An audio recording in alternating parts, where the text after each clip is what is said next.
Try, fail, try, learn, try again. ഇന്നത്തെ topic ഇതാണ്. നമ്മൾ ദിവസം ഓരോരോ കാര്യങ്ങൾ ട്രൈ ചെയ്തുകൊണ്ടിരിക്കുകയാണല്ലേ.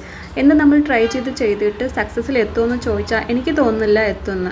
കാരണം നമ്മൾ അത് കഴിഞ്ഞാൽ അടുത്ത സക്സസ്സിലേക്ക് വേണ്ടിയിട്ട് നമ്മൾ ട്രൈ ചെയ്തുകൊണ്ടേയിരിക്കും. അപ്പോൾ ഓരോ കാര്യങ്ങളും അങ്ങനെയാണ്. ആദ്യത്തെ ട്രൈയിൽ സത്യമായിട്ട് നമ്മൾ ഫെയിലായി പോകും. അങ്ങനെ എല്ലാം വലിയ കാര്യങ്ങൾ നമ്മൾ ട്രൈ ചെയ്യുമ്പോഴൊക്കെ ആദ്യം ഫെയിലാവാണ് ഉണ്ടാവാറ്. പിന്നീട് നമ്മൾ ഓരോന്നും ഇതിനേക്കാൾ ബെറ്ററായിട്ട് ചെയ്യണം എന്ന് കരുതിയിട്ട് വീണ്ടും ട്രൈ ചെയ്യുമ്പോൾ കുറേ കാര്യങ്ങൾ നമ്മൾ ലേൺ ചെയ്യും. സെക്കൻഡ് ഘട്ടം എന്ന് പറയുന്നത് ലേൺ ചെയ്യുക എന്നുള്ളതാണ്. നമ്മൾ ഓരോ ദിവസം ഓരോ കാര്യങ്ങളും ലേൺ ചെയ്തുകൊണ്ടിരിക്കുകയാണ്.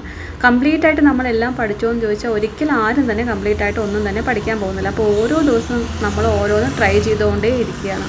അവസാനം സക്സസ് എന്ന് പറഞ്ഞൊരു സംഭവത്തോ അതും ഇല്ല. കാരണം നമ്മൾ വിചാരിച്ചൊരു പീക്കിൽ എത്തിക്കഴിഞ്ഞാൽ നമ്മൾ അടുത്തത് ട്രൈ ചെയ്തുകൊണ്ടേ ഇരിക്കും. അപ്പോൾ അവസാനം എന്ന് പറയുന്നത് നമ്മുടെ ട്രൈ അഗെയിൻ എന്നുള്ള കാര്യം തന്നെയാണ്. അപ്പോൾ എല്ലാ കാര്യങ്ങളും അങ്ങനെയാണ്. നമ്മൾ പഠിച്ചുകൊണ്ടേ ഇരിക്കുകയാണ്. ഒന്നിലും നമ്മൾ പൂർണ്ണതയിൽ പഠിച്ചോ എന്ന് ചോദിച്ചാൽ ഇല്ല. എല്ലാ കാര്യങ്ങളും നമ്മൾ ദിവസം പഠിച്ചുകൊണ്ടേ ഇരിക്കണം. ആ പഠിത്തത്തിൻ്റെ ഉള്ളിൽ നമുക്ക് കുറേ വിജയങ്ങൾ വരും. ചിലപ്പോൾ മുഴുവനായിട്ട് ഫെയിലായി പോകാം. കുറേ കാര്യങ്ങൾ നമ്മൾ പഠിച്ചെടുക്കാം. അപ്പോൾ നമ്മൾ ട്രൈ ചെയ്യുന്നത് മാത്രം ഒരിക്കലും നിർത്തരുത്. അവസാനം വരെ നമ്മൾ ട്രൈ ചെയ്തുകൊണ്ടേ ഇരിക്കണം. സക്സസ്സിൽ എത്തുന്നവരെ. സക്സസ് എന്ന് പറഞ്ഞതുണ്ടോ? ഇല്ല. ഒരു സക്സസ്സിൽ എത്തിക്കഴിഞ്ഞാൽ നമ്മൾ അടുത്തതിലേക്ക് വേണ്ടി വീണ്ടും ട്രൈ ചെയ്യണം. ട്രൈ അഗെയിൻ എന്നതാണ് അവസാനത്തിൽ നമ്മൾ എത്തുക. നമ്മൾ ദിവസം ട്രൈ ചെയ്തുകൊണ്ടേ ഇരിക്കുന്നു. ഇന്നത്തെ ടോപ്പിക് ഇത്രയേ ഉള്ളൂ. Tata, bye bye.